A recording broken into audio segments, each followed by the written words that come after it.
¿Qué ven ahí? Desorden, suciedad. ¿Por qué dice que hay suciedad? Claro, voy a empezar a hacer algún tipo de preguntas y las respuestas no son buenas ni malas. Sus respuestas me van a dar una idea de qué es lo que piensan con respecto a algún concepto y eso me va a ayudar a ajustarlo si hay necesidad. Suciedad, desorden, pero decía que era suciedad. ¿Qué podría decir que es suciedad según lo que ve tu compañera? Desorden. Bolsas de comida. Mi cuarto literal. Hay residuos de comida, residuos alimenticios. Roedores. Que ojo. Cucarachas. En fin. Vamos a ver. ¿Qué podrías hacer con el fin de quitar o cambiar esta circunstancia de suciedad, de desorden? ¿Qué se te ocurre que podría hacer? O en el mejor de los casos, si en tu vivienda ha sucedido algo similar o en la de algún amigo, ¿qué es lo que han hecho para cambiar esto por algo más limpio, entre comillas? Hacer limpieza. ¿Qué es o qué entendés por hacer limpieza? Ordenar, levantar residuos, desinfectar,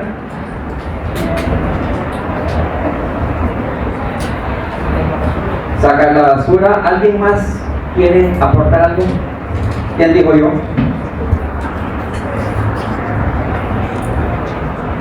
Poner veneno para que no se sigan multiplicando los agentes. Poner veneno, hacer limpieza, desinfectar.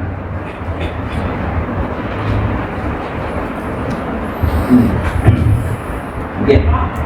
Empecemos entonces por aclarar algunos conceptos que creo que con las participaciones de sus compañeros podría yo generalizar que por allí anda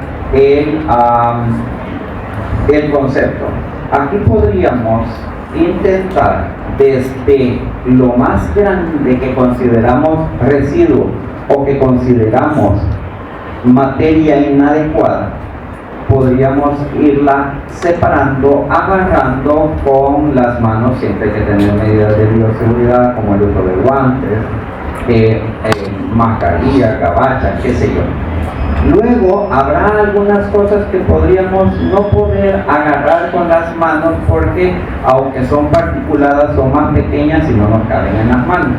Entonces podríamos empezar a barrer tierra, polvo, residuos más pequeños que, como digo, no podemos agarrar con las uñas. Ahora bien, podríamos después de esto ir por partículas más pequeñas, aspirar y dejar en orden y en limpieza esa área. Después, si ese piso, no sé, cayó cualquier cosa y se manchó, o sobre las superficies inanimadas que están en esa habitación, podría yo utilizar un paño con agua para intentar deshacerme de esas manchas.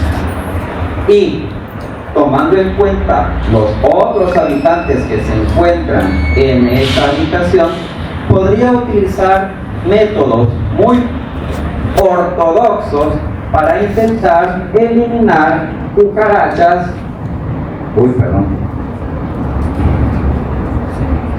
cucarachas o roedores que se encuentran en esa habitación.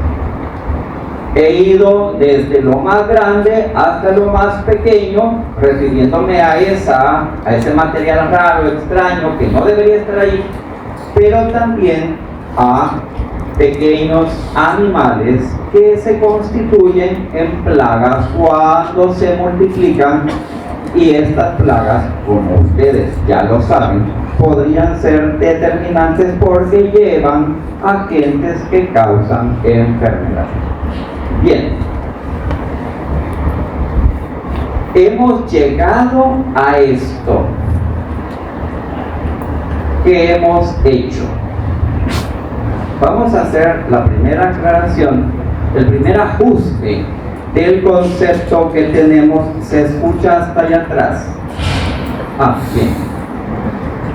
Vamos a hacer entonces la primera aclaración de conceptos. Vamos a entender de todo lo que viene desde el punto de vista de salud sanitario a la limpieza como la remoción estrictamente física de material extraño a una superficie o en una superficie.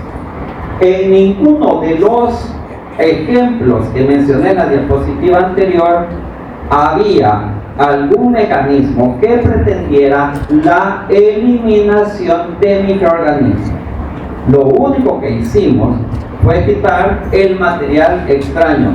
Hicimos limpieza, pero no aplicamos nada para eliminar microorganismos. Este lugar está limpio y ordenado, pero no quiere decir que no tenga microorganismos que pueden causar enfermedad, o sea, microorganismos que tengan potencial patógeno. ¿Me doy a entender? ¿Quién dijo yo? Bien.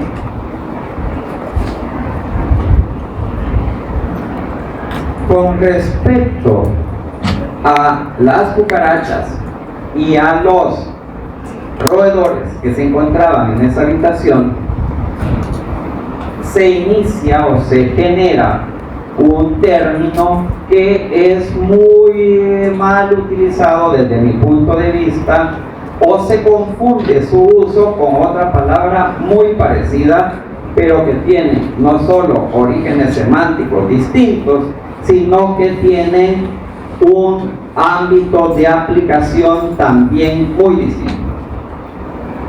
Infestación viene del latín infestus, que significa dañino u hostil, y hay otros verbos y palabras asociadas. Esto se refiere a la presencia de una gran cantidad de animales. Por favor, animales. Y aquí es quizás donde viene el origen de la confusión. Voy a tratar de explicarlo. La gran cantidad de animales dañinos que se convierten en plagas o pestes dentro o por sobre de una superficie animada, corporal o inanimada. Bien, el concepto general y más aplicado se refiere a que la infestación se refiere a la presencia de plagas en una superficie inanimada.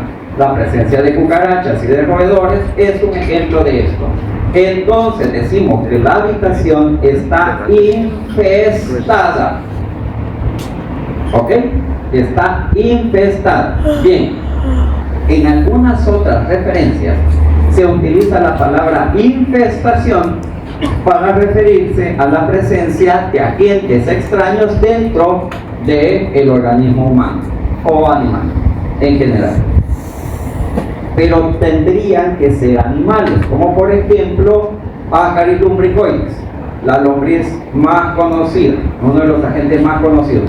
En realidad no es un parásito, sí, vive dentro de un organismo, sí, pero es un animal.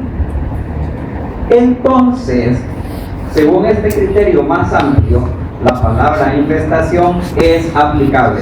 Yo personalmente, como pienso que se da pie a confusión, tiendo a no usarla, sino a usar la palabra hermana, que ya la voy a mencionar. Entonces, haciendo la aclaración, pues en algunas referencias ustedes van a encontrar material que dice que Ascaris lumbricoides, por ejemplo, está infestando el organismo de algún humano. Bien, aceptable.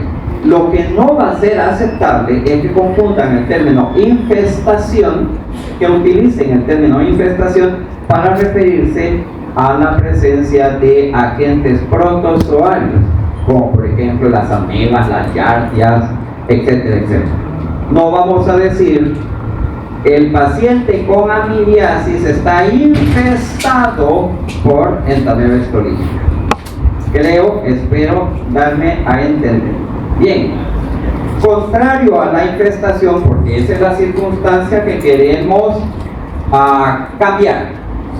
No he dicho por qué queremos cambiar este asunto, pero contrario a la infestación, entonces tenemos todas las acciones que nos van a ayudar a eliminar esa infestación. Y tenemos entonces la palabra desinfestación. Des quiere decir hacer algo en contra de, para cambiarlo, o sea, lo opuesto a. Y la vamos a entender a la palabra como la eliminación de animales o artrópodos pequeños dentro o sobre de una superficie corporal o inanimada. Y fíjense que lo pongo en rojo. No implica aún la eliminación directa de microorganismos. ¿Me voy dando a entender? ¿Me van siguiendo la pista? Porfa, sigan algo. Sí. Ya eso es algo. Infestación, que es y que logramos con la desinfestación. Entonces, el uso de la chancleta, el uso de la ratonera, son mecanismos para lograr desinfestación.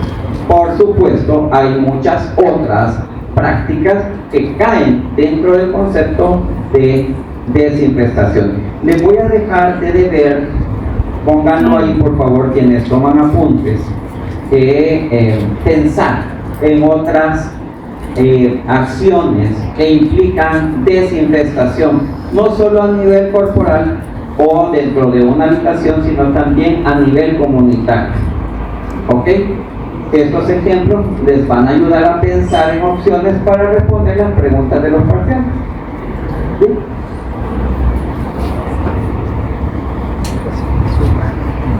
Necesito que alguien, así como algún voluntario, tal vez aquí el compañero.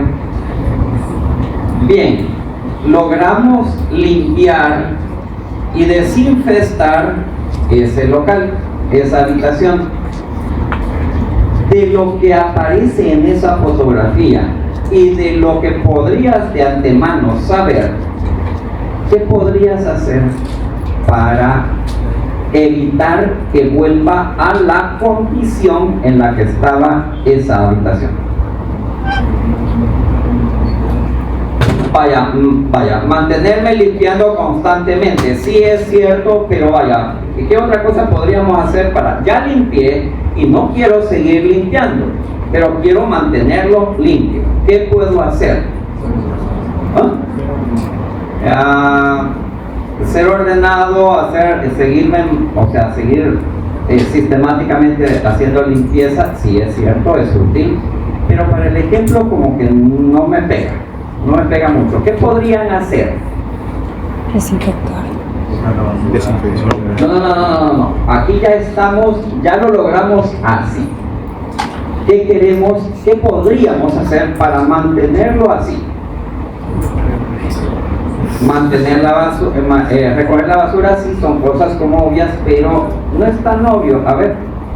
Sería mantener los hábitos de limpieza y también desinfectar seguidamente.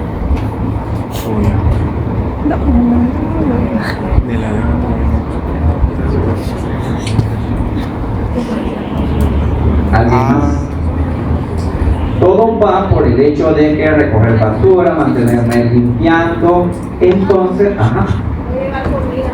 no llevar comida. ¿Cómo podría lograrse eso? Lo de no llevar comida. Exacto. Si yo quiero mantener esto así, yo lo que haría es cerrar la puerta, ponerle una banda amarilla y que nadie entre. ¿De qué manera podría evitar que llegara el polvo? Manteniendo, como se ve allí, las cortinas y las ventanas cerradas. Por supuesto, lo vamos a estar sometiendo a uso. Y como ustedes están pensando que ese local lo están utilizando, pues van a hacer las cosas que acaban de decir, y está bien. Pero para aplicar el concepto que quiero aplicar, tengo que decir que para evitar que esto vuelva a la condición de sucio que estaba, yo tengo que aplicar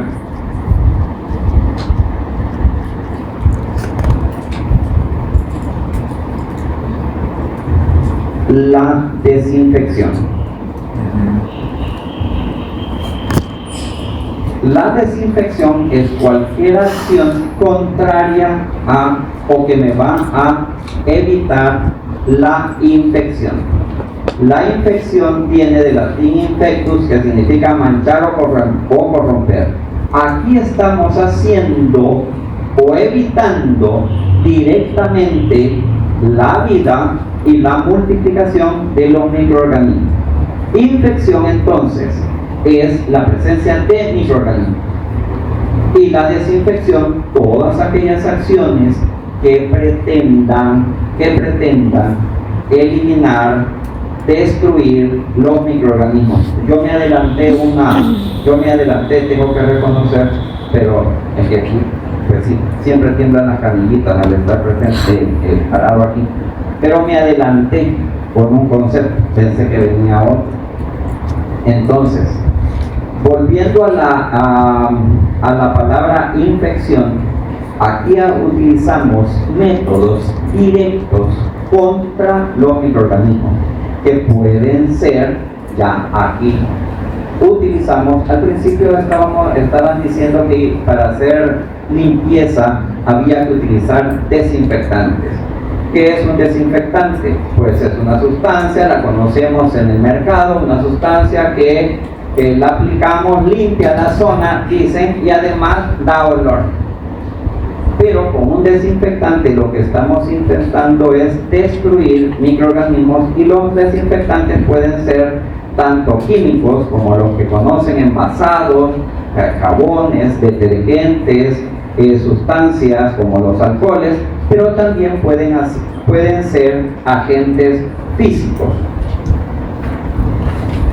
Cuando hemos logrado la desinfección a través de estos métodos, decimos que hemos eliminado a los organismos potencialmente patógenos, y no necesariamente el 100% de todos los microorganismos que podemos encontrar en esa superficie.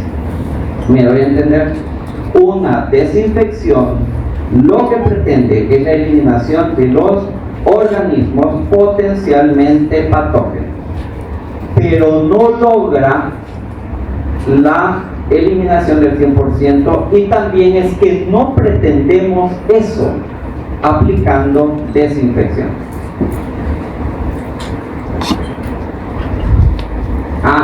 Y ahora sí, ahí está. Ahora sí, aquí vino donde me adelanté. Logramos esto, lo tenemos bien chivo, ya limpiamos, desinfestamos y desinfectamos. Lo tenemos muy bien, ahora como lo queríamos, pero para mantenerlo así, ¿qué podemos hacer? Todas las medidas y acciones que apliquemos para evitar que vuelva a lo anterior y que lo mantengamos así, se van a considerar medidas o acciones asépticas.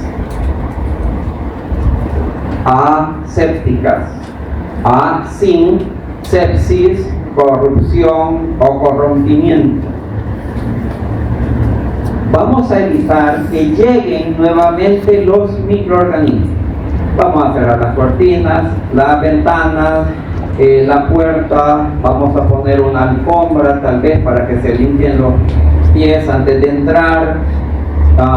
¿Qué más se les ocurre ya orientado como una medida séptica? Por supuesto, no entrar con comida, bueno, mantenerse limpiando, pudiera ser. Eventualmente, y por más que cerremos las ventanas, el polvo se va a meter, y junto con el polvo, microorganismos, probablemente no con potencial patógeno, o probablemente sí. Bien, ¿qué quiere decir esto? Que las medidas asépticas son temporales. Tienen un carácter temporal. No puse mal las animaciones.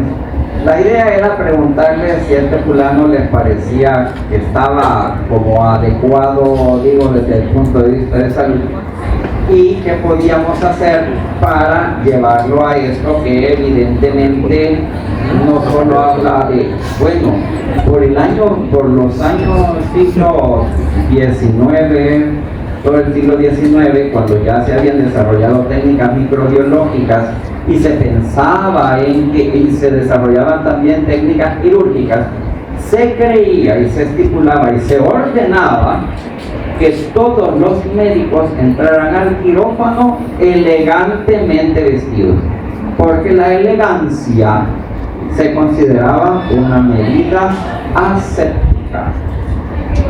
En fin, ahora ya sabemos que eso no aplica así, pero para llevar de esto a esto, ¿qué podríamos hacer? Tal vez usted. ¿Qué se le ocurre? Ya aplicando un poco los conceptos que acabamos de ver. Bañarse. Bañarse con... Se adelantó, mencionó jabón. ¿Qué más podríamos hacer sin meternos así a cosas raras?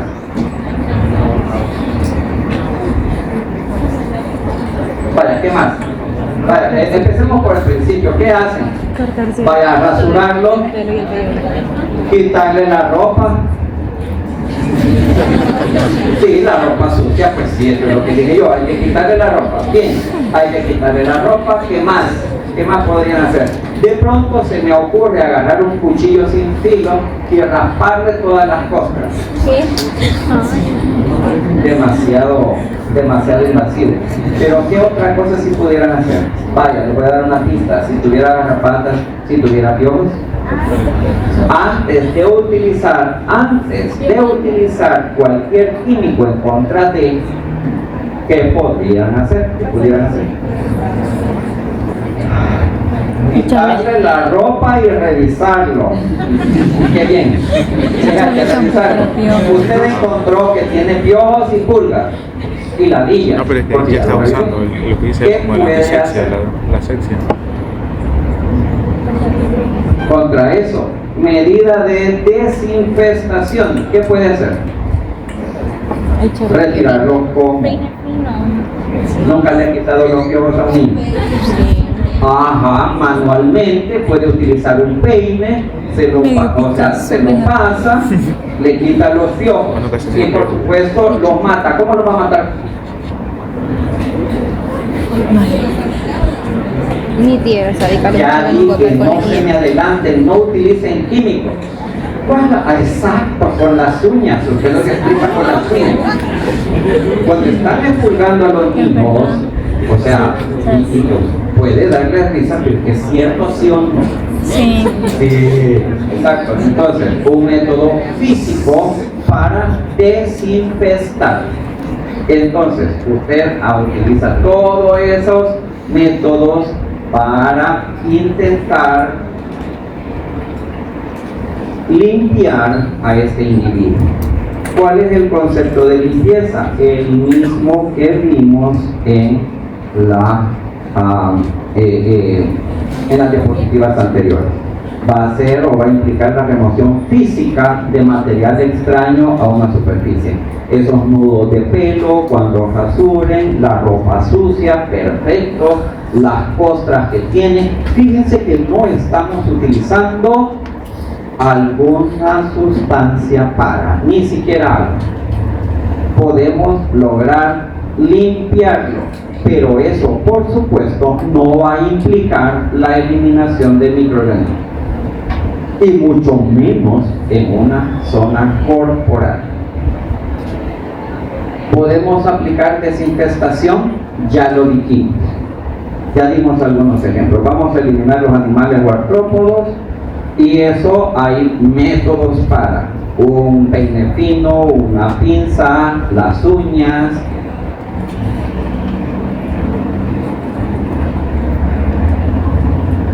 ¿Qué es antisepsia?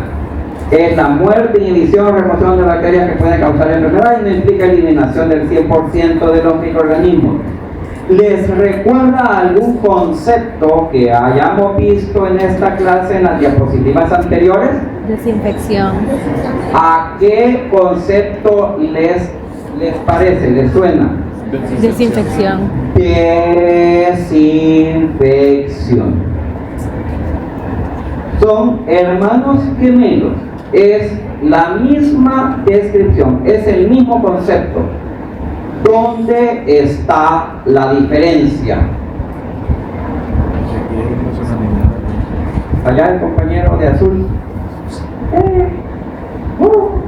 ¿Dónde está? Ajá. Dígame. ¿Cuál es la diferencia entonces entre desinfección y antisepsia si se supone que es el mismo concepto? ¿O son sinónimos y se utilizan indistintamente? No sé si será que la antisepsia es para bacterias y el de las microorganismos para microorganismos para Diga.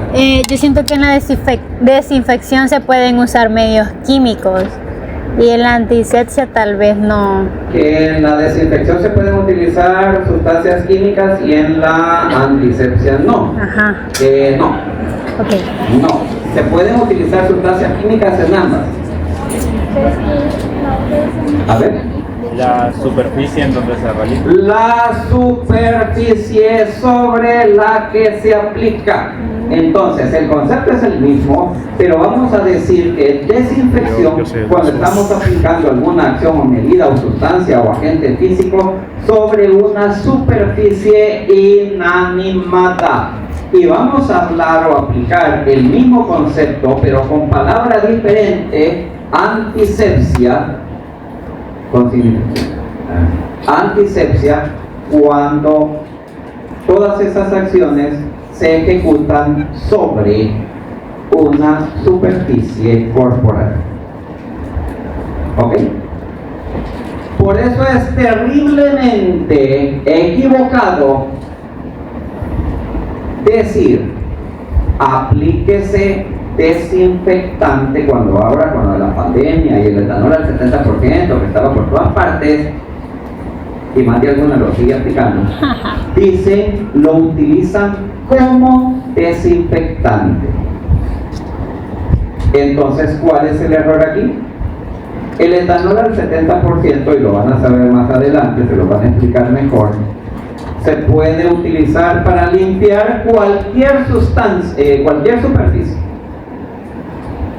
Póngale alcohol y límpielo con etanol, más chido. Pero luego también se lo pueden aplicar en las manos. O sea, desinféctese las manos. No. Lo que estamos haciendo es aplicando antisepsia, pero el alcohol ya lo pusimos entonces sobre la mesa y limpiamos. Entonces, ¿qué? ¿El etanol es antiséptico y desinfectante a la vez? ¿Se puede hacer? Sí, puede ser. Por supuesto que puede ser. Pero debe haber la condición de toxicidad selectiva que debe cumplir cualquier sustancia o agente que va a ser aplicado a una superficie corporal. Porque es evidente, una sustancia que dañe, que rompa, que cause lesión en una superficie corporal no puede ser utilizado como antiséptico. Entonces, cualquier sustancia que se va a usar con ese fin debe cumplir con la condición de ser tóxico selectivamente. o tener toxicidad selectiva. El etanol es un muy buen desinfectante, etanol al 70%, aclaro. Es un muy buen desinfectante, pero como nos enseñó la pandemia, también es un muy buen antiséptico, porque tiene las ventajas que tiene, etcétera, etcétera, que todos conocemos. Entonces, una sustancia puede ser lo uno o lo otro. Es el mismo, va a utilizar el mismo principio de acción, pero vamos a utilizar palabras diferentes cuando la superficie sobre la que se aplica cambie. Simple. Les podrá parecer en este momento un juego de palabras y hasta una diferencia de poca cosa, pero estas palabras sirven para calificar sustancias que pueden ser utilizadas como uno o como lo otro. Y tienen en la partecita de atrás del producto, dice, utilícese únicamente como desinfectante. Ajá, pero como me puedo desinfectar las manos, entonces lo puedo utilizar. Pero es que iba a decir el vulgo, pero es que se va a oír mal, entonces no voy a decir vulgo, voy a decir el ciudadano de a pie, el ciudadano común, no sabe la diferencia entre antisepsia y desinfectante. Pero ustedes sí. Entonces va a haber cosas que se pueden utilizar como desinfectantes, pero definitivamente no pueden ser utilizadas como antisépticos. Solo para aplicar el concepto visto anterior, es el mismo concepto, pero ¿qué pueden hacer entonces para mantener a este fulano ya así? Era así, pero así entró a estudiar la carrera de doctorado en medicina, pero salió así. Vaya, ¿qué hacen o qué pueden hacer para mantenerlo así? Medida aséptica, óiganlo bien, y aquí es donde insisto en que hay que es contra la sepsis. Sepsis es pudrición, corrupción, suciedad, anti toda acción que hacemos contra aquellos. Bien, el prefijo a significa sin sepsis, sin corrupción, sin infección. Entonces, los términos se parecen, pero son muy diferentes. Anti es contra algo, pero aquí queremos mantener a este fulano sin. ¿Qué hacemos?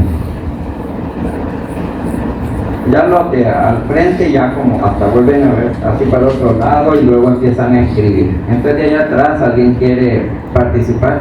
Parecieran ser respuestas tontas, pero no lo son. Sirven para demostrar que se ha entendido el concepto. Por más ridícula que les parezca, ¿qué pudieran hacer para mantener a ese fulano ahí? Digan. No, porque ya está limpio, ya no tiene que bañarlo de nuevo. Sí, cualquier medida que aplique no va a ser duradera, sí, pero ahorita yo pretendo así, es iba a decir un muñequito, pero se va a oír raro, entonces mejor lo quiere tener así. ¿Qué hace?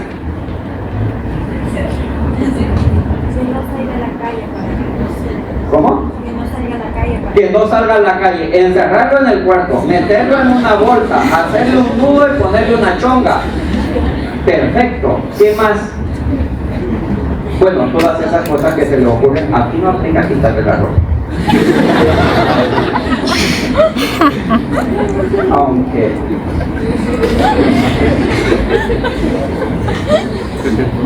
entonces lo va a mantener vestido y toda la cosa. Ahora lo mete en esa burbuja y no permite que salga. Ahora bien, es un sistema biológico. Por más que nosotros pretendamos mantenerlo limpio y con antiseptado,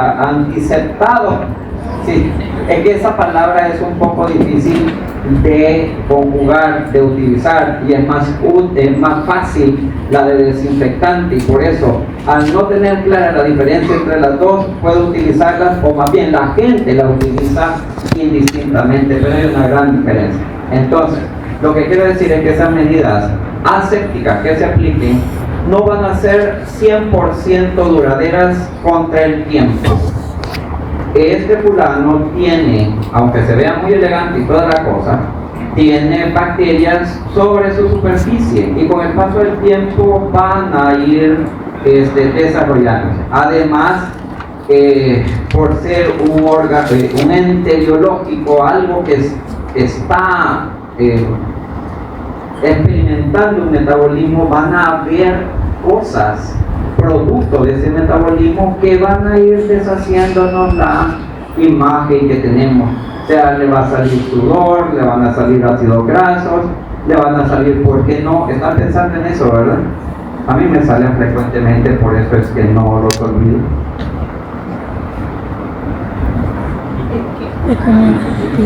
Ajá, salen.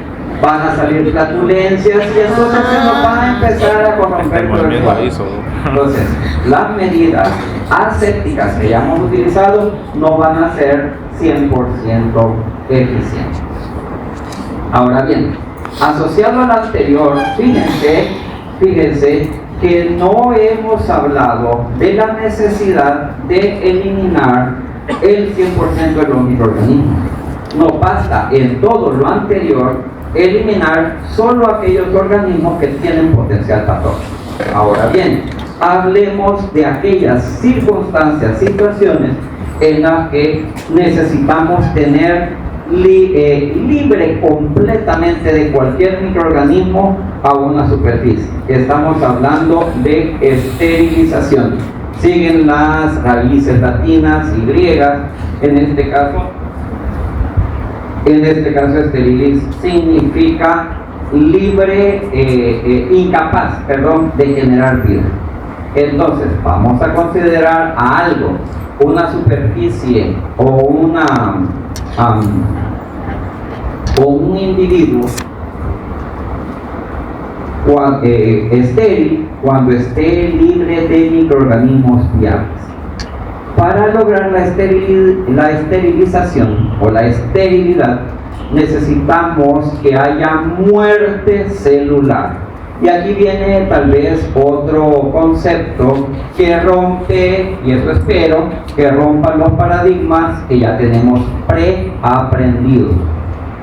La muerte celular, dicen ustedes, hablan de muerte, ya se lo imaginan en el cajón, aquel microorganismo totalmente destruido y que no sucede ya nada, todos los mecanismos enzimáticos están totalmente detenidos y empieza a pudrirse. Bien, la muerte celular no implica necesariamente eso. Y la condición que debe cumplir es que haya perdido ese organismo la capacidad de reproducirse.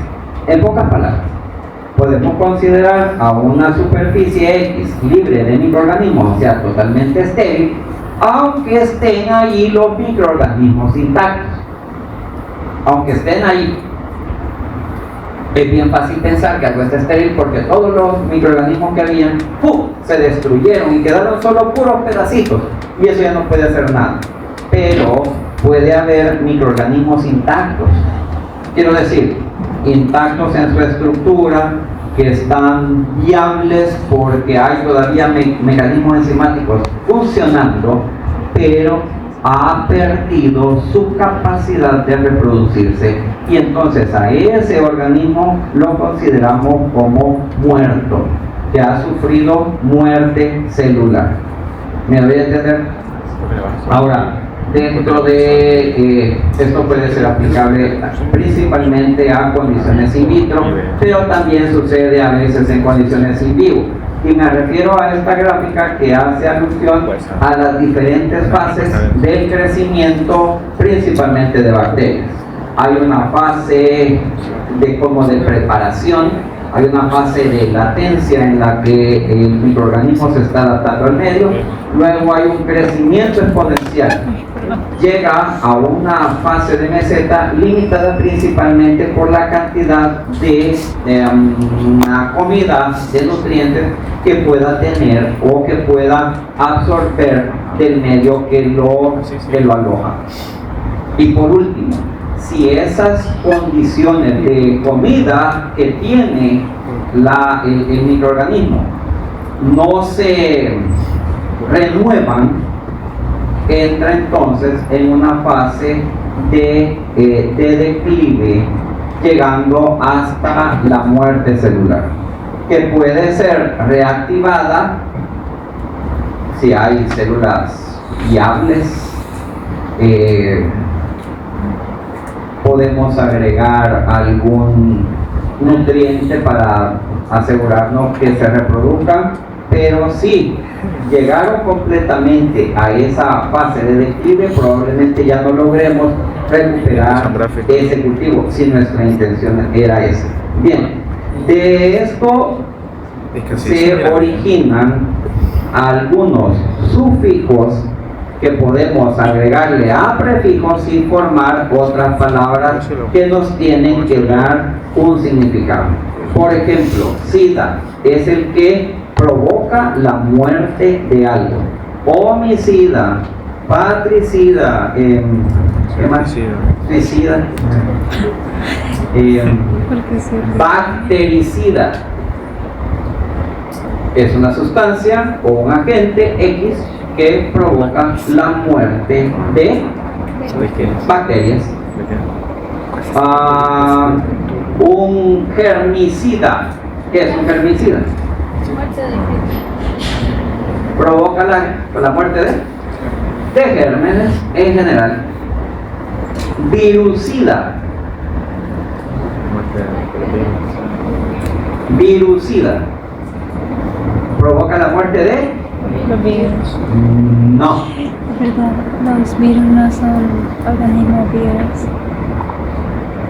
Yo tengo que convencer a mi madre de que la muerte va a llegar en algún momento, o sea, tiene que llegarnos a todos.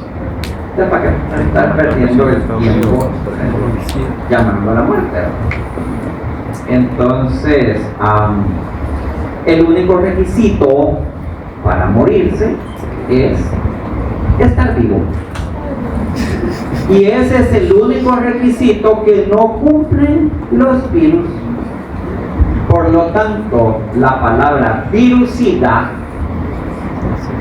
está mal aplicada. No existe, porque los virus no son cosas vivas. No están vivos. No existen. Los virus no existen. No están vivos.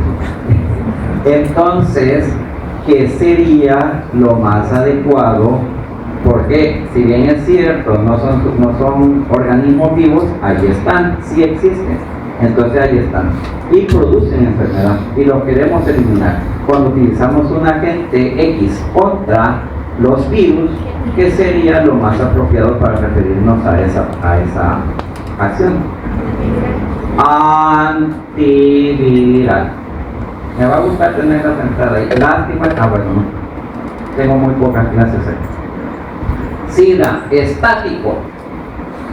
Estático, el que detiene algo. Bacteriostático. A diferencia de un bactericida, un bacteriostático va a permitir la vida de esa bacteria y la va a mantener a raya mientras dure el efecto debido al tiempo de exposición. Cuando retiremos esa sustancia, ya no va a haber acción y por lo tanto la bacteria puede continuar con su vida normal, con todos sus proyectos y aspiraciones. Así que, ¿qué será mejor para lograr el control de bacterias? ¿Utilizar un bacteriostático o un bactericida? Un bactericida. Si es control bacteriostático, no, pero control puede necesitar muerte y esterilización. Entonces tendríamos que utilizar un bactericida Lo que quiero decir es que estas dos palabras y su aplicación con otros agentes, me refiero a bactericida y bacteriostático, pueden ser utilizadas para el control de microorganismos, pero por supuesto según los objetivos que persigamos. ¿Qué me queda? Solo lo de antibiótico. Ya dijimos contra, bios, vida, prácticamente hasta un tornado, una inundación podría ser un antibiótico, debido a que en su sentido más estricto, antibiótico es cualquier cosa que esté contra la vida. Las sectas esas, bueno, me voy a meter a palabras mayores. Cualquier cosa entonces que esté contra la vida va a ser un antibiótico. Pero nosotros, en términos de salud, médico, clínico, entendemos la palabra antibiótico con un uso más estricto, con un sentido más estricto, un uso más limitado. Así que el antibiótico, ya ustedes van a saber, ya lo saben, para qué es. Solo para afinar algunos detalles. Bien, hablemos ahora, pasemos de los conceptos. Y voy a intentar ir, ahora sí ya no tengo que explicar mucho y voy a ir un poco más rápido, eso espero. Debo, los factores que influyen en la muerte celular. ¿Cómo vamos a lograr la muerte celular para el control de los microorganismos? Primero, entendamos que cualquier principio activo o agente físico aplicado contra los microorganismos va a tener proporción directa o un efecto directo tomando en cuenta la concentración del mismo y el tiempo en que lo apliquemos. Aquí, en esta diagrama, esquema, tabla, no es tabla, tenemos el agua y una cierta concentración de microorganismos en un medio. El agua es una generadora de vida, permite la vida. Cuando la aplicamos, no tenemos ningún efecto sobre la concentración de microorganismos en ella.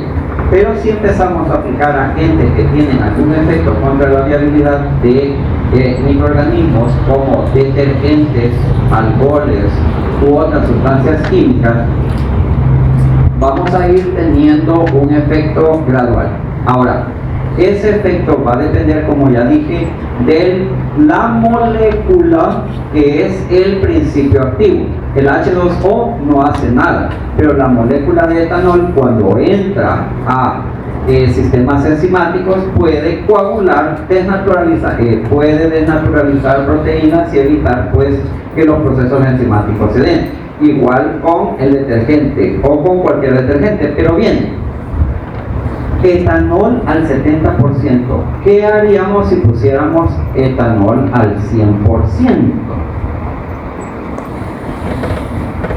Probablemente el efecto sería mejor, ya que más concentrado, mejor efecto.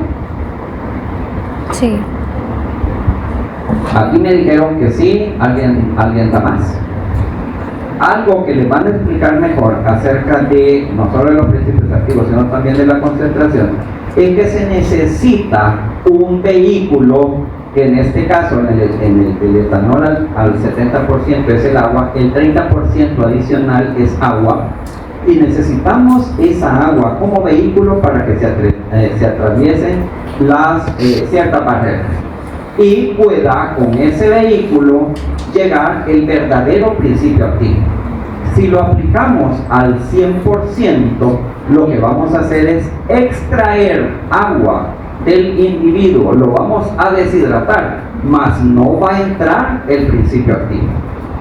Etanol al 100% en este caso sería un preservante más que una sustancia química que tuviera algún efecto contra. Por eso la concentración a la que se aplican los agentes, a la clase de agentes químicos, pero esto está de alguna manera asociado con agentes físicos.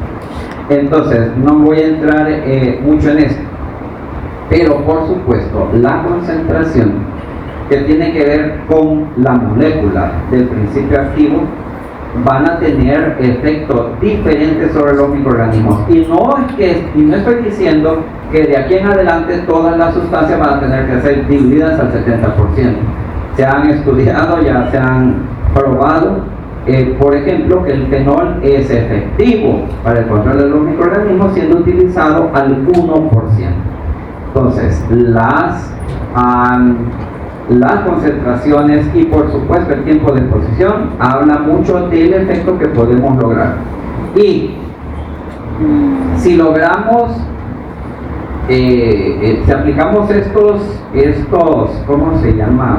Estas sustancias agentes en general a una superficie limpia, la podemos desinfectar, pero si volvemos más eficientes el método de desinfección, podemos incluso llegar a lograr la esterilidad.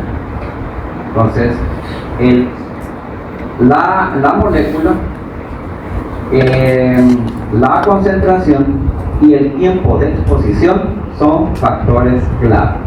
También, por supuesto, ustedes saben a estas alturas que les han dicho que hay bacterias gram negativas, que hay bacterias gram positivas, que hay micobacterias y todo eso. O sea, tienen una estructura, son bacterias, pero tienen estructuras diferentes, están construidas de diferentes maneras.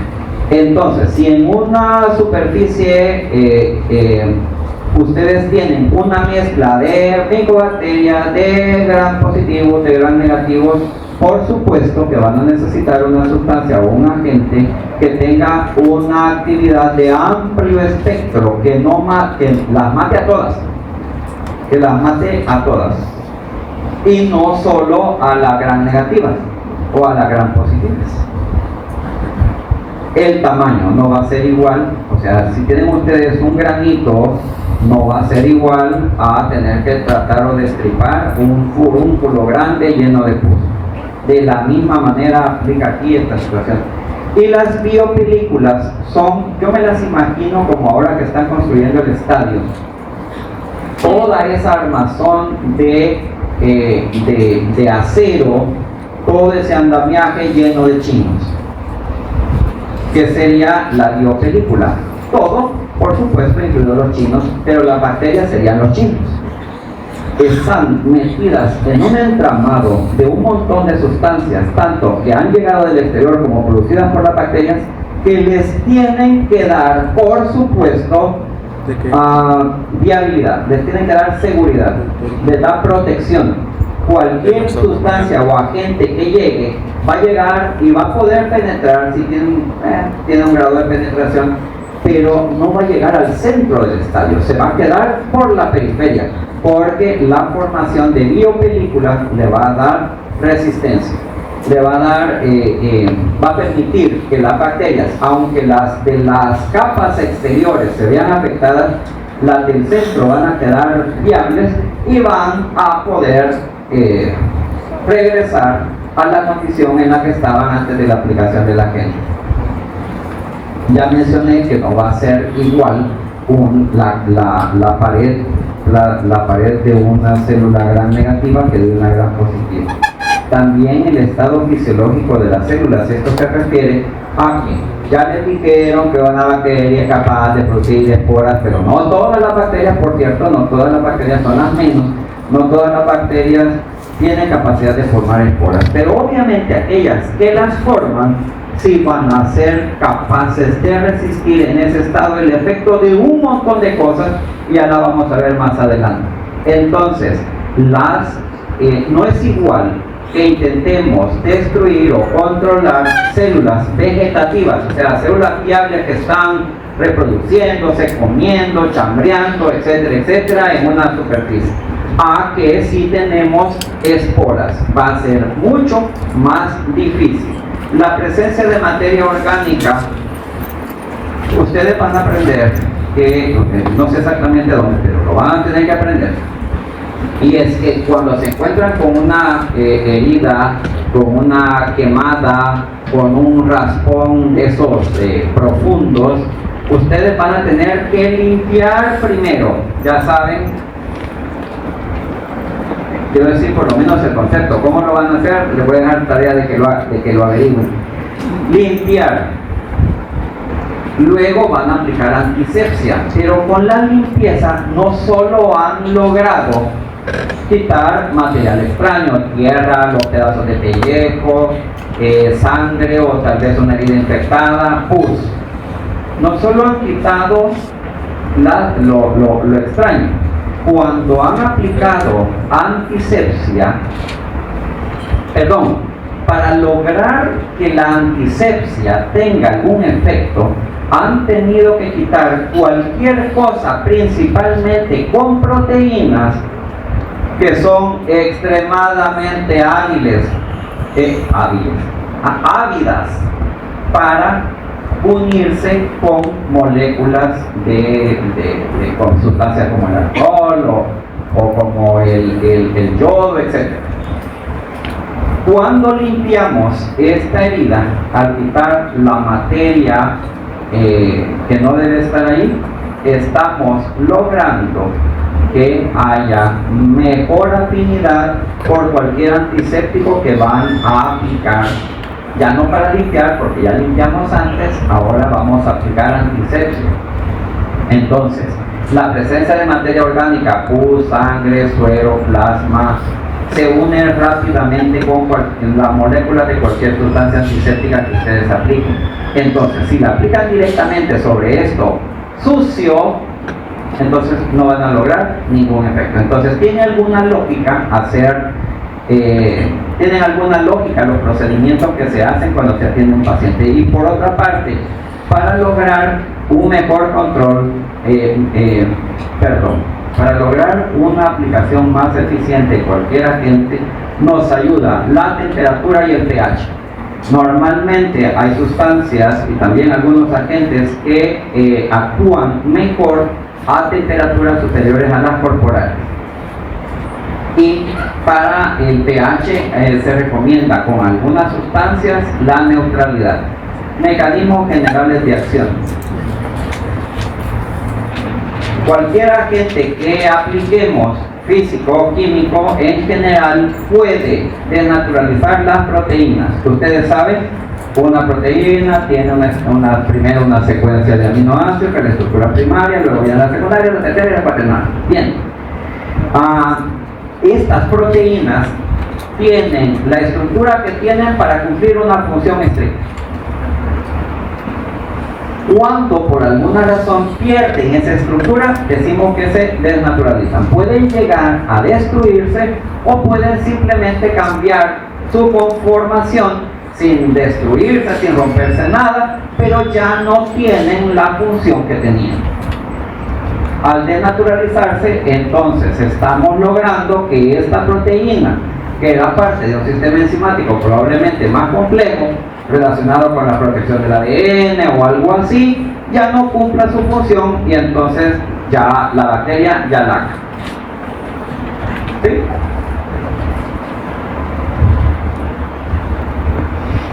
¿Cómo se puede lograr esto? La desnaturalización de las proteínas.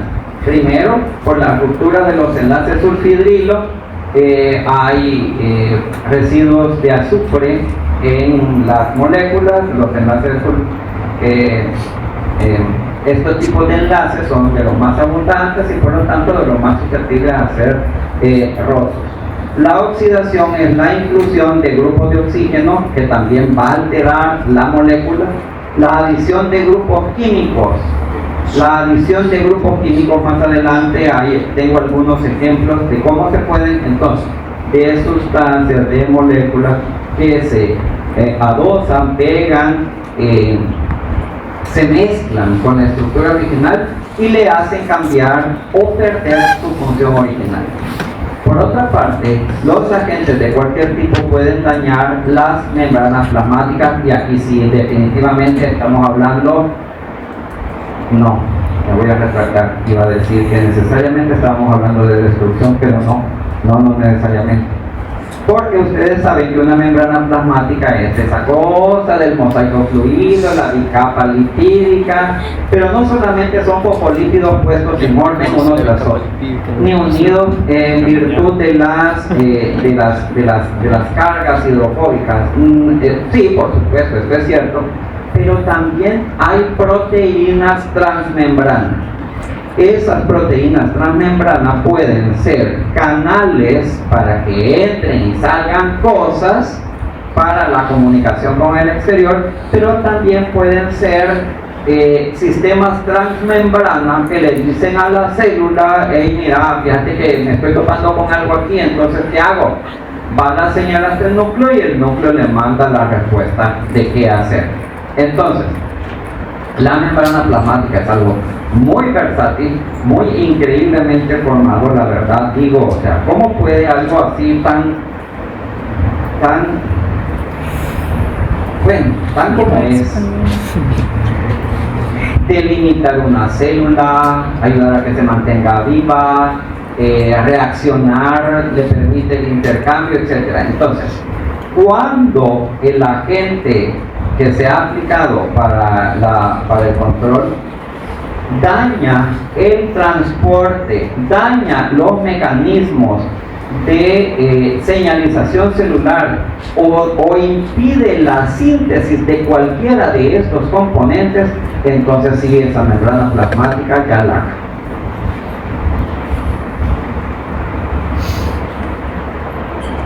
Por supuesto, podemos tener esto hablando de que se mantiene la constitución, ¿verdad?, de todo este agente, pero puede llegar a ser tan grande el efecto que puede disolverse o romperse esta membrana plasmática y así ya, pues ya ni modo, no queda nada. ¿Qué vamos a hacer? Por último, se puede dañar a los ácidos nucleicos. Ustedes saben, ácidos nucleicos, tenemos ADN, ARN, tenemos los plámidos, que son el ADN de una bacteria y tiene esa forma que estamos viendo ahí. Bien, cuando se afecta el ADN, podemos hablar de ruptura de la cadena. Esta ruptura puede ser longitudinal, como en el caso del ADN, ustedes saben, están unidos por bases púricas, trimídicas, y la doble hélice y ta. Bien, entonces lo podemos romper como quien abre un zipper y nos quedan las dos hebras y allí pues ya no hay nada que hacer. Pero también el ADN se puede cortar transversalmente en segmentos. Esto puede pasar tanto en el ADN como en el ARN y en los plasmidos.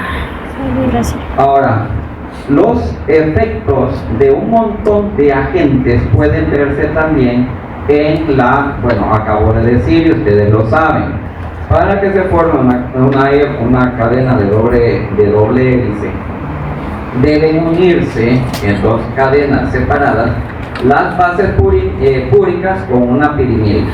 ¿Ok? Bien, entonces, uno de los mecanismos más dañinos en el ADN es la inducción a la unión entre bases pirimídicas. Esto va a alterar totalmente no solo la estructura del ADN, sino que va también, por supuesto, a cambiar cualquier traducción que se haga de ese segmento afectado. Ese cambio es en sí mismo una mutación. La acumulación, ustedes saben también que el ADN sufre mutaciones al azar de manera natural, y que tenemos también mecanismos que sirven para reparar ese daño. Entonces, el daño puede ser no solo directamente a la hebra del ADN, sino también a la desnaturalización de las proteínas que intervienen en los mecanismos de reparación del ADN. Vaya, está bien, me dañé, ya me llegó el solazo, soy vampiro, me llegó el solazo y me dañó. Ok. Pero tengo mis mecanismos de reparación y confío en ellos. No, hombre, si espérate, que no te diste cuenta que también las polimerasas necesarias para la reparación se dañaron. Entonces ahí sí ya se dio cuenta que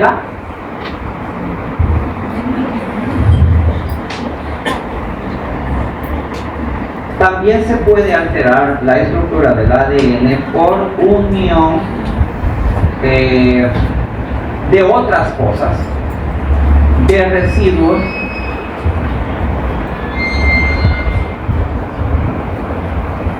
un nucleótido normal está formado por sus bases normales, tiene su estructura, amén.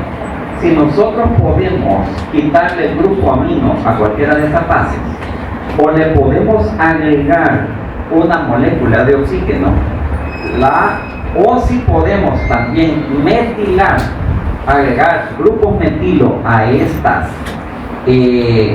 moléculas, entonces lo que vamos a tener es una hebra de ADN o de ARN totalmente afuncional.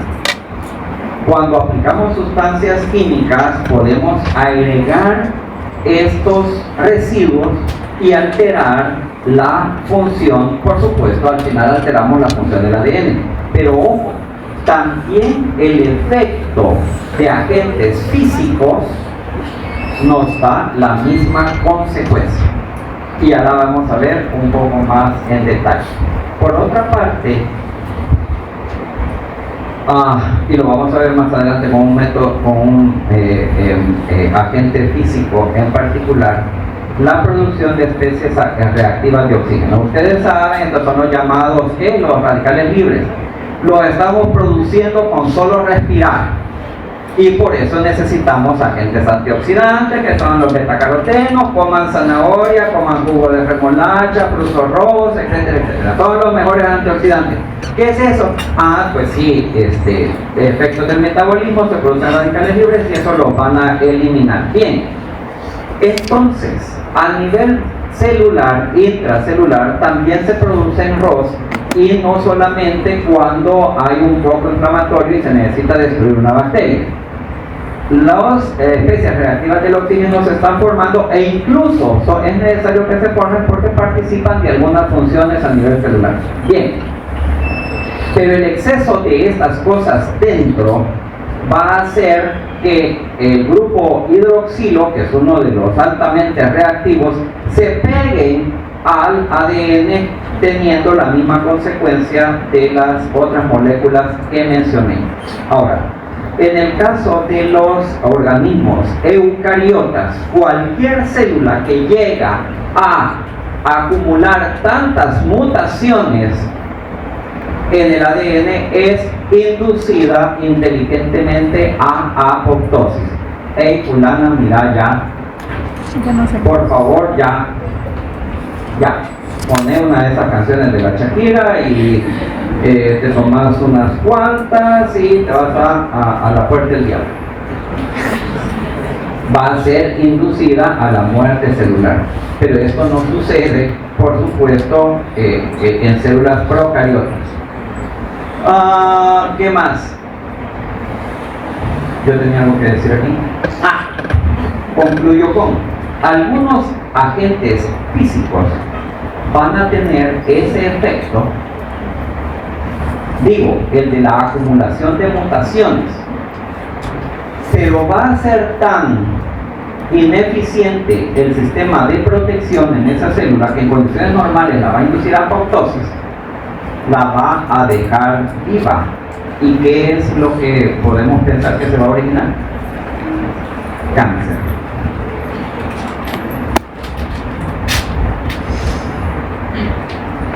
Y este es el tema. Agentes físicos. Empecemos a desglosarlos uno por uno. Aplicación de temperaturas, el calor húmedo, y como ejemplo el calor húmedo, el agua hirviendo. ¿A qué temperatura hierve el agua? 100 grados. 100 grados. ¿Quién no tiene una olla y algo con que producir fuego y agarrar agua de algún charco, de la lluvia o del grifo o de la garrafa de agua cristal? O sea, el agua es muy versátil, gracias a Dios todavía tenemos acceso a ella. Sí, ya sé, de manera desigual, es cierto. Bien, pero de alguna manera tenemos acceso a agua, la ponemos a calentar y cuando haga burbujitas ya sabemos que alcanzó los 100 grados centígrados. para controlar microorganismos es un método muy popular, muy barato y muy eficiente. ¿Por qué? Gracias a Dios se le ocurrió que hay bacterias psicrófilas, mesófilas y termófilas. Psicrófilas, así como que no es psicópata, no es psicofílica o algo así. Es psicrófila, se refiere a bacterias que crecen a temperaturas casi que de congelación. Las mesófilas, y esto creo que ya se lo mencionaron, pero lo estoy recordando, se refiere a las bacterias que crecen como a temperatura corporal, andan más o menos en temperatura ambiente y la de 37-40 grados. Y por último las termófilas, que las encontramos a la orilla de los cráteres de los volcanes, los géiseres y todas esas vainas, o sea, allí viven. Pero las que son potencialmente patógenas para el humano son mesófilas. Por lo tanto, con tal de que se alcancen los 60 grados, 70, los 60, 70, no se lo saben. No. El de 60, 70, no. O sea, este es el chiste de la viejita y el viejito, y la viejita le dice 60, 70, no se lo saben. Vaya. Si queda tiempo, si dicen que me entendieron, si salen bien en el examen, les prometo contar. Entonces las bacterias potencialmente patógenas son mesófilas. Se mueren a temperaturas de entre 60 y 70 grados centígrados y, por supuesto, si sabemos que a 100%, a 100 grados el agua hierve, o sea, ya si aquello hirvió ya la mató. Por eso es un muy buen desinfectante, pero es un tremendo y malísimo antiséptico. ¿Ven la diferencia ahora de los conceptos? Por supuesto, es un muy buen desinfectante, mata todo. El chivo, bueno, no mata todo. El chivo, pero por supuesto que no le voy a poner agua hirviendo a una herida. Digo, si no, bueno. Actúa coagulando proteínas, también disuelve lípidos, pero tiene un gran inconveniente dependiendo del objetivo que pretendemos conseguir. No esteriliza. ¿Y por qué no esteriliza? Porque las esporas bacterianas necesitan una temperatura de 121 grados centígrados por más de un minuto para ser destruidos. Entonces, yo puedo desinfectar perfectamente algo metiéndolo en agua hirviendo, pero no lo voy a considerar estéril, porque puede tener esporas bacterianas. Con seguridad, todo lo vegetativo se destruyó, pero no las esporas. Para lograr la destrucción en el siglo de oro de la microbiología, el siglo XIX, se inventó el autoclave. Lo inventó ese fulano, no se lo voy a preguntar, eso lo como un dato, así que qué chido. El principio del funcionamiento del autoclave es que es una cámara cerrada a la que se le aplican 15 libras de presión y una temperatura pues elevada, llegándose a alcanzar los 121 grados centígrados. Cuando se alcanza la temperatura de ebullición, o sea los 100 grados, y ya no se diga 121, el agua por supuesto hierve, pero termina evaporándose, ¿verdad? Si dejan una olla ahí, o sea, y los frijoles, o sea, al final va a quedar nada en el... Bueno, en el caso de los frijoles van a quedar los frijoles quemados pegados en la olla, pero si pusieron solo agua van a tener nada. El hecho de que sea una cámara cerrada impide que el agua se destruya, o sea, que desaparezca. Y la presión hace que el vapor de agua, las moléculas de agua, pues en forma de vapor, penetren más rápidamente los materiales, destruyendo cualquier célula viva, vegetativa y también en forma de esporas. Entonces el autoclave, que tenemos un par allá, uno no funciona y el otro medio, en la sección del preparador pueden entrar y conocerlo. Esto es un autoclave, son muy versátiles, hay de diferentes tamaños, se pueden tener pues de diferentes cantidades, o sea, esto permite que se puedan utilizar hasta con fines domésticos.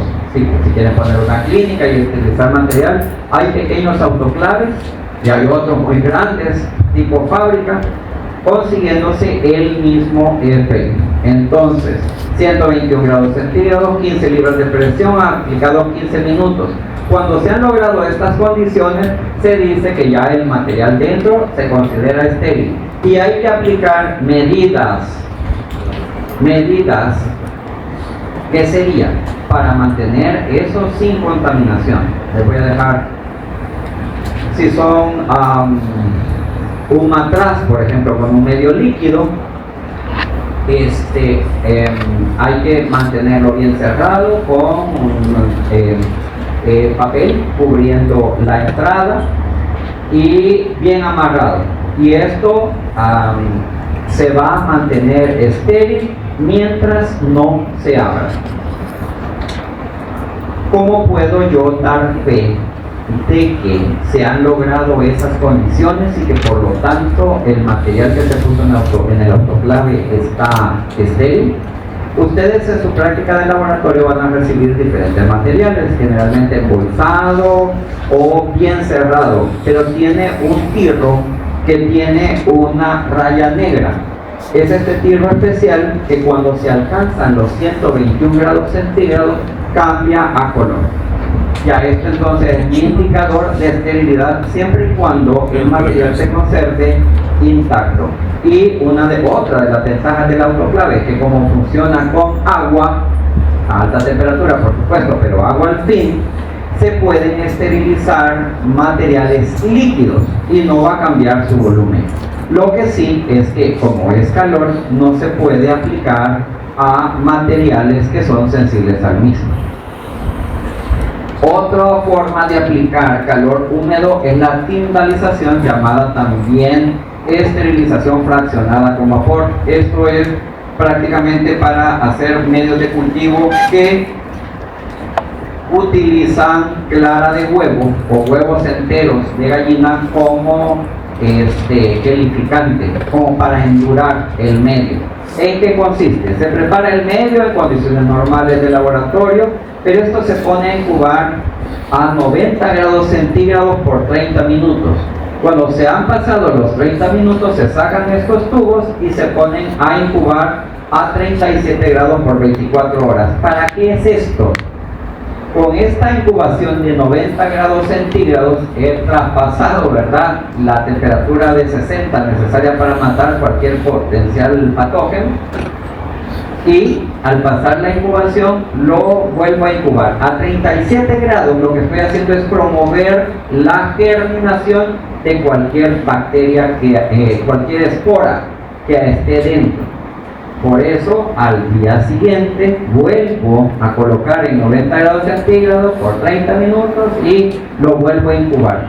Esta segunda incubación a 37 grados centígrados lo que va a hacer es matar cualquier residuo, cualquier espora que haya podido germinar en el proceso. Y termino con el día tercero incubando nuevamente a 90 grados centígrados por 30 minutos. ¿Por qué de una sola vez no lo llevo a 121 grados centígrados y hago más rápido este proceso? El llevar a 121 grados centígrados me va a coagular demasiado y me va a destruir la clara de huevo o el huevo entero de gallina, perdiendo entonces el medio de cultivo las propiedades organolépticas que pienso dar. Entonces, las altas temperaturas tienen el inconveniente de cambiar las propiedades organolépticas de un, en este caso, medio de cultivo. Y como lo vamos a ver más adelante, también tiene la propiedad de destruir un alimento. Digo, pero ¿por qué dice que está destruido si esta leche la sometimos a este proceso? Sí, pero cuando salió del proceso no sabía a leche. Y el sabor es una de las propiedades organolépticas que espero encontrar en algo que se llama leche. Si es leche y sabe a chocolate, y no le eché chocolate, entonces algo pasó. Por eso Pasteur, este maestro que no tenía nada que hacer, era ultra vivo, inventó la pasteurización. Consiste en llevar el producto a entre 60 y 70 grados centígrados, un líquido, por un periodo breve de tiempo. La temperatura es ideal para destruir organismos, ok, pero ¿por qué por un breve tiempo? Para asegurarnos que el producto conserve sus características: sabor, olor, color, etc. Bien, se puede lograr a 63 grados 30 minutos. Si subimos un poco la temperatura a 72, podemos disminuir el tiempo y estas son variantes de la pasteurización. Cualquier producto pasteurizado debe ser refrigerado. ¿Por qué? Porque la temperatura de refrigeración no es la que necesitan los mecanismos enzimáticos de los microorganismos para reproducirse. Entonces vamos a disminuir el metabolismo y vamos a asegurarnos que esas bacterias no se reproduzcan, porque aunque no hay patógenos, con seguridad habrá otras bacterias que resistieron al proceso o esporas bacterianas.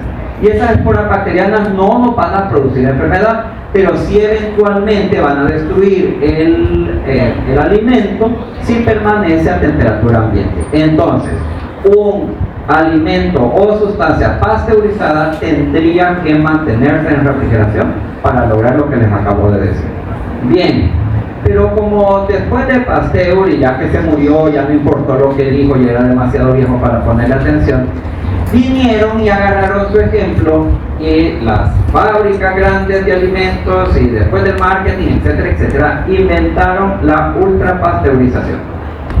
Esto es llevar el alimento a temperatura de entre 140 y 150 grados centígrados. ¿Qué va a lograr eso? No solo va a dar células vegetativas, sino también esporas. Chivo, el alimento sale ¿cómo? Sale estéril, ahí no hay nada que pueda reproducirse. Y por eso lo podemos mantener en esos empaques Tetrabric. Lo podemos tener a temperatura ambiente, se facilita el manejo, no necesitan cadena de frío, no necesitan, pueden durar mucho tiempo en almacenamiento. La ultrapasteurización, que es un método moderno para producción de alimentos en masa y más fácilmente manejables, es una modificación del método original y básicamente es el mismo principio, pero es una modificación del método original de Pasteur. Entonces sí puso su granito de arena el Pasteur, mis respetos para Pasteur. Bien, la otra ventaja de los productos procesados a través de este método es eso, se pueden mantener ahí en una esquina, en la alacena, qué sé yo. Pero aquí viene el asunto que es que, pues sí, pero lo puedo dejar en el ambiente, o sea, lo puedo dejar abierto si es un superalimento, eso no se va a contaminar. Momento, sí sale estéril, pero pierde la condición de esterilidad en el momento que lo haga. Y a partir de ese momento, obvio, necesita refrigeración. Seguimos con la aplicación de temperaturas, pero ahora no cambiamos del calor húmedo al calor seco. El mejor método para esterilizar cualquier cosa es el fuego. Pero salvo que seamos piromaníacos, no podemos aplicarlo a todo lo que se nos ocurre, por razones obvias. Necesitamos entonces métodos controlados para la aplicación de fuego, como por ejemplo el uso del mechero. Eso es una herramienta que van a aprender a utilizar en el laboratorio. Entonces se los recomiendo el método de incineración a través del mechero. Aquí se destruye cualquier cosa prácticamente, aunque los mecanismos más aceptados son la oxidación, o sea, la adición de oxígeno y también la coagulación de proteínas. Pero los líquidos aplicados al fuego, o sea, no queda nada. Ahora, para modificar y poder utilizar, por cierto, con fuego solo podemos aplicarlo a cosas que son resistentes al fuego. Para hacer un poco más amplio el espectro de materiales a los cuales se puede aplicar este método, tenemos el calor seco, pero a una temperatura controlada en un equipo como la estufa u horno. A diferencia del vapor de agua, el aire caliente no penetra o es menos eficiente en penetrar material. Por esta sencilla razón, el horno debe, o sea, la temperatura del horno, que es de 170 a 180 grados centígrados, debe ser aplicada, por supuesto, materiales que resisten esa temperatura, pero por mucho más tiempo que la del autoclave. Por eso hablamos de 1 o 2 horas a temperatura de 170 grados centígrados. Se dice que, como dije hace un momento, oxida materiales y se puede aplicar a cristalería. No recomiendo que metan tijeras ahí o cosas con filo, porque el calor lo que va a hacer es expandir el material y va a hacer que pierda el filo. Pero pinzas, cristalería, los dentistas utilizan mucho esto para esterilizar algunos de sus equipos, etcétera, etcétera. Bien, también son versátiles. Seguimos con la aplicación de temperatura, y la congelación es otro método para asegurarnos que no haya microorganismos, pero esto no es 100% eficiente. Todas las células eucariotas, por ejemplo, protozoarios y larvas de nidos que se encuentran en las carnes crudas, van a morirse cuando se les aplique un ciclo de congelación-descongelación. O sea, si se congeló el alimento, cualquier cosa viva que había ahí se murió. Eucariotas, y también procariotas, pero no todas. Por ejemplo, si yo me quiero comer ¿cómo se llama? El sushi. Sí, sushi es verdad, el pescado enrollado. Lo quiero hacer con tilapia de allí, del lago Suchitlán. La trajeron bien grande, ay, qué rica. Quiero hacerme un sushi asegúrese, congele. Yo sé que el plato se tiene que preparar con carne cruda. Si a usted le gusta la carne cruda, no la estoy viendo usted. Si a usted le gusta la carne cruda, cómasela. De res, pescado, cualquier animal, pero para asegurarse que no lleve ciertos contaminantes, ciertos agentes, congélela y descongélela. Utilice entonces la carne, va a seguir siendo fresca si la congeló fresca. Dicen, no, como ya la congelé no está fresca. No, si estaba fresca en el momento que la congeló, la descongeló y la aplica en ese momento, es una carne fresca, solo que ha estado congelada. Pero, si bien es cierto, va a controlar algunos organismos, por ejemplo, salmonela, algunas especies de salmonela son resistentes a la temperatura de congelación. Así que si se va a comer ese sushi, se va a asegurar que no le va a dar una anatostomiasis, pero no tiene 100% de seguridad que no le va a dar una fiebre tifoidea. Pero si le iba a dar 2 enfermedades, si le da solo una, tiene una ventaja del 50%. No hay que confundir la congelación con la criocongelación, en la que estamos congelando a una temperatura menor a menos 40 grados centígrados, se alcanzan incluso temperaturas de menos 90 grados centígrados. Aquí utilizamos nitrógeno líquido y lo que pretendemos es conservar todos los mecanismos enzimáticos del ser vivo así en stand-by, o sea, con la luz rojita, listos para activarse nuevamente. No estamos matando nada, al contrario, estamos queriendo preservar la vida de ese organismo. Entonces no confundamos congelación con criocongelación, por favor.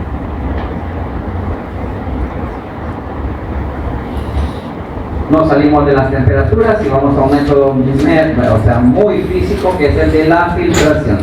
Para la filtración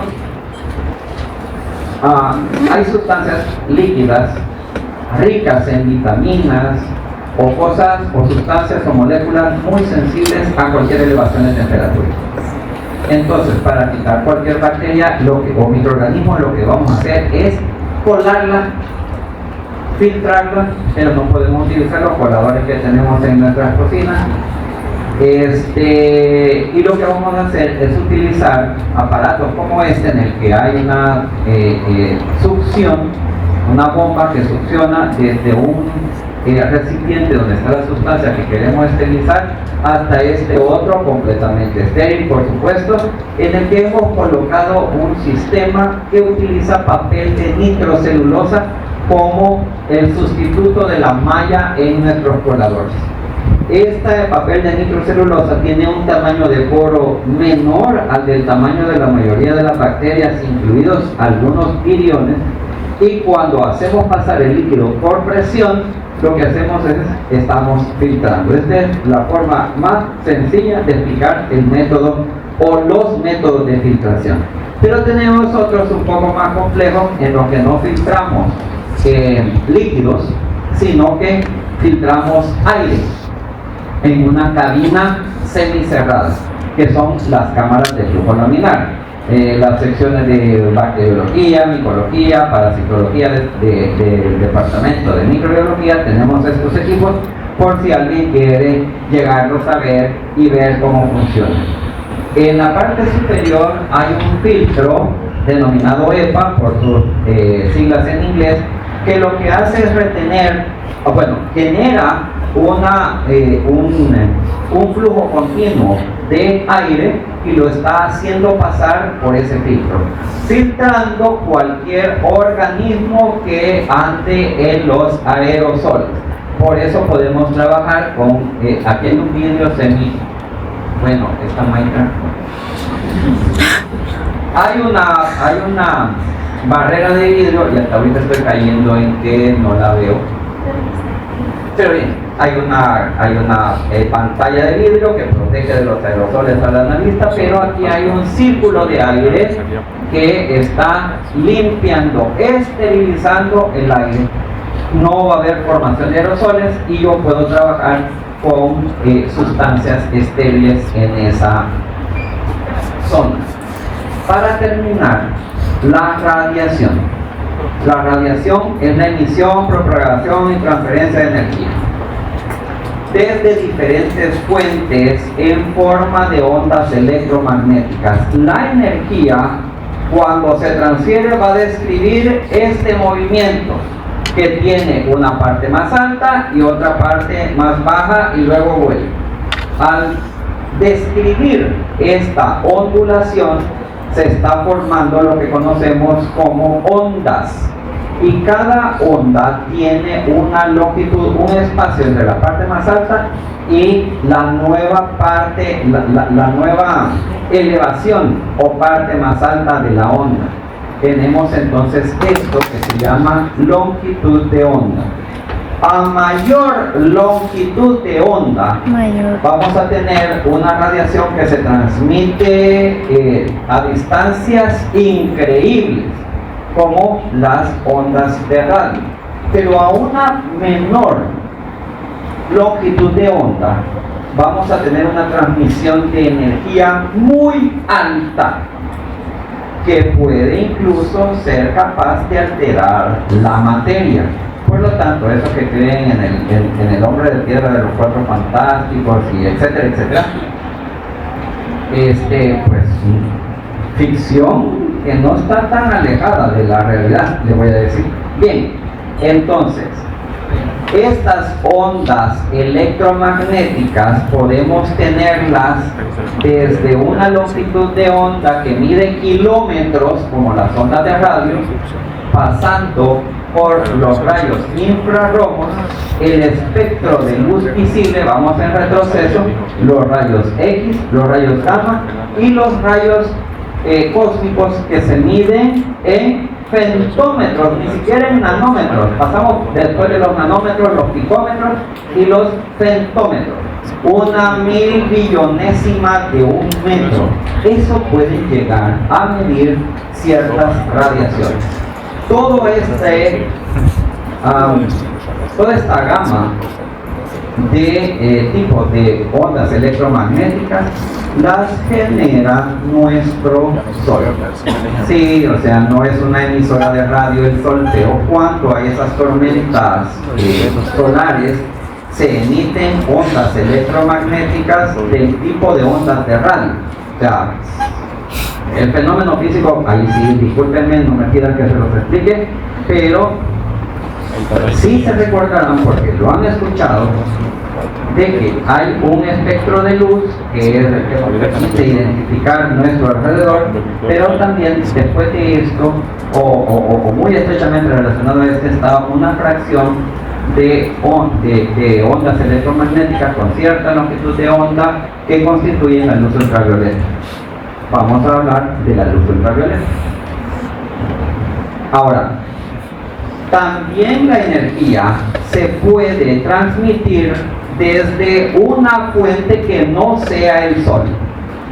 Y esto, la energía se va a transmitir desde una forma corpuscular o de partículas. Hay algunos elementos químicos que están en la naturaleza, como el uranio, que emiten radiación. La acumulación de la radiación puede llegar a tener un efecto directo sobre el ADN. También, como lo vimos anteriormente, el Sol es capaz de producir energía que se transmite de manera particulada o corpuscular, que son los rayos X, los rayos alfa, beta y gamma. El Hall, ¿qué fue lo que le? Gamma, ¿va? Gamma, sí. Entonces, antes de ser rayos gamma, el color de los rayos gamma debe ser verde, porque salió Hall. Bien. La energía corpuscular emitida entonces desde estas fuentes y con esos tipos se clasifica como radiación ionizante, a diferencia de las ondas de radio, las que tienen una longitud de onda muy larga, porque esas, aunque nos peguen, no nos ioniza y por lo tanto no es radiación, no ionizante. La que nos interesa es la radiación ionizante. ¿Y qué diablos es eso? ¿Con qué se come? Vale, está la materia tal cual, o sea, todo lo que nos rodea es materia. Ustedes saben que está compuesta por unión de diferentes elementos químicos. Y la materia tiene la forma que observamos porque los átomos de los diferentes elementos químicos se unen covalentemente unos entre sí. O sea, también quiero ir. Los átomos tienen alrededor un montón de electrones y están dando vueltas, y entonces por eso la materia se mueve aunque nosotros no lo veamos. Quiero decir, esto obviamente se está moviendo, pero es por otra razón. El piso se está moviendo, el atril, todo está en movimiento. Bien, los electrones alrededor de los átomos, los electrones en movimiento alrededor de los átomos son lo que constituyen la nube electrónica. Bien, esta radiación de muy baja longitud de onda lo que hace es llegar a la nube electrónica y sacar algún electrón. Esa materia sin el electrón se vuelve altamente reactiva. ¿Qué es eso de altamente reactiva? Va a buscar nivelar su energía obteniendo el electrón que le falta de lo que tenga más cerca. Empieza entonces la alteración de la materia. Si esto y otro detalle de esta radiación ionizante es que penetra materiales. Dependiendo de, mientras menor sea la longitud de onda, puede llegar a atravesar hasta paredes de plomo. Por eso, la radiación corpuscular que tiene carácter ionizante y que la encontramos no solo en el Sol y en las rocas de algunos elementos, sino también en dispositivos médicos, necesitamos protección, esos chalecos que se ponen y todo para no estarnos irradiando, porque esta energía hace un daño directo al ADN, rompiendo la hebra, sustituyendo bases, o también puede dañar de manera indirecta, rompiendo las moléculas de agua que se encuentran alrededor del ADN. En nuestras células, por supuesto que hay agua. Entonces se dice que hay radiólisis del agua. La elevada, esto me lo imagino como un colibrí volando, la rapidez y la pequeña distancia que cubre cada longitud de onda es capaz de penetrar una membrana plasmática y llegar al núcleo y alterar al ADN. No solo porque lo afecta directamente destruyéndolo, sino porque también rompe las moléculas de agua, libera iones hidroxilo, y estos iones hidroxilo se convierten en radicales libres, que son los que van a ir a dañar indirectamente al ADN. En el espectro visible tenemos ese pequeño segmento que constituye la radiación ultravioleta, que es muy dañina porque, bueno, depende, va de 380 a 10 nanómetros y tenemos 3 categorías. La UVA, que es la de longitud de onda en el extremo mayor, no tiene un efecto ionizante, tranquilos, no tiene un efecto ionizante, y es la que se utiliza yo nunca he visto un anuncio de esto. Me han contado en las noches y no sé qué, lo que van y vean, entonces verán esa luz azul o luz negra. Se está utilizando dispositivos que se basan en luz del espectro visible, pero con esta longitud de onda. A partir de la luz ultravioleta, clasificada como B, y que se va disminuyendo la longitud de onda, empezamos a tener un efecto desinfectante. Y es por eso que no solo para que se vaya el agua de la ropa mojada, sino también para destruir el crecimiento de poblaciones bacterianas en esa ropa. Dejen esa ropa mojada en una esquina fresca, sin luz. ¿Qué va a pasar? Se nace, agarra hongo, y si no tiene algo visible, por lo menos, huele mal. Yo digo, hiede. ¿Por qué huele mal? Es el resultado de todo el metabolismo de las bacterias que se criaron en la humedad que tenía eso. Pero el primer punto es quitarle la humedad. Por eso la tenemos al sol. El calor, la elevación de la temperatura va a quitar el agua, pero tenemos que darle vuelta a la ropa. No solo para que se seque parejo, sino que para el efecto de la luz ultravioleta sea también homogéneo. Con eso estamos logrando que las bacterias no se críen y huela bien. Hay gente que agarra la ropa bien seca y la huele, ay, que rico huele, no es porque le hayan agregado algo, sino porque no huele a bacterias, sino que a ropa limpia. Y dicen, es el olor al sol. Pero es eso, la radiación ultravioleta del sol está eliminando bacterias.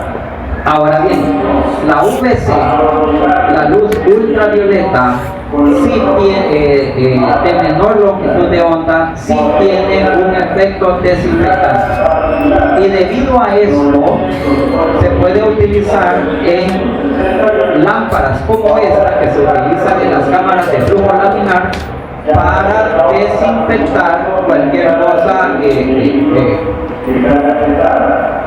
para desinfectar el área.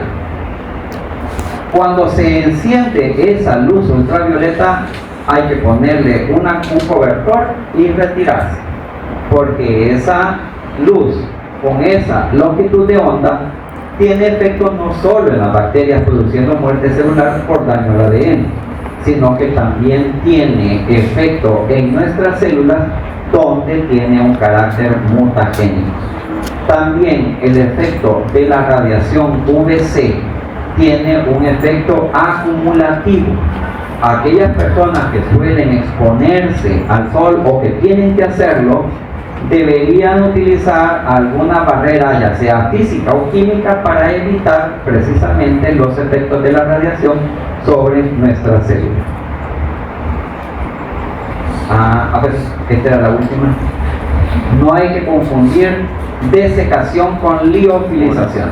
La desecación se utiliza, aquí el ejemplo es con alimentos, pero también con preparados que se utilizan en la rama médica. Con la desecación sometemos el alimento o la sustancia a una temperatura de 60 grados centígrados. Otra vez estamos matando patógenos, estamos extrayendo el agua, pero también estamos destruyendo parte del valor nutritivo de ese alimento cuando se destruyen vitaminas que son termosensibles. Entonces, la opción para esta producción de alimentos, que ya se tenía también para preparados médicos, es la de la liofilización o secado por congelación. Aquí la sustancia que se va a trabajar se expone a temperatura de menos 40 grados centígrados antes de trabajar. ¿Qué quiere decir? Que la estamos criocongelando. Cuando la criocongelamos, la pasamos al liofilizador. En este momento lo que se hace es pasar del estado sólido al de vapor. Se está sublimando el alimento. Estamos eliminando el agua, pero de una manera tan rápida que las vitaminas o sustancias que son termosensibles ni cuenta se dieron de lo que estaba pasando. Por lo tanto, el liofilizado, que puede ser aplicado a la industria, pero también al cultivo de microorganismos, preserva todas las características del microorganismo o del alimento. Esa ampolla que ustedes están viendo ahí, aunque no lo crean, es un cultivo de bacterias. También se utiliza para producir levaduras, y estas levaduras se utilizan a su vez para como tratamiento, como agentes terapéuticos, pero también se pueden utilizar como elementos que se utilizan dentro de la producción de otros alimentos, como por ejemplo, esto pudiera ser una levadura torula. Entonces, en la levadura torula, todos aquellos que comen productos de la liana, vean de qué tiene, de qué lo hacen. Dice levadura torula, que pues se utiliza para. Entonces, si yo en esa empresa con seguridad tienen o ellos una producción de esa levadura y los mecanismos para preservarla, o tienen un laboratorio donde compran ese agente para poderlo utilizar en su cadena de producción. Entonces, no confundamos, como dije, desecación con liofilización, gracias a Dios. ¿Se los cuento ya o después? Ya.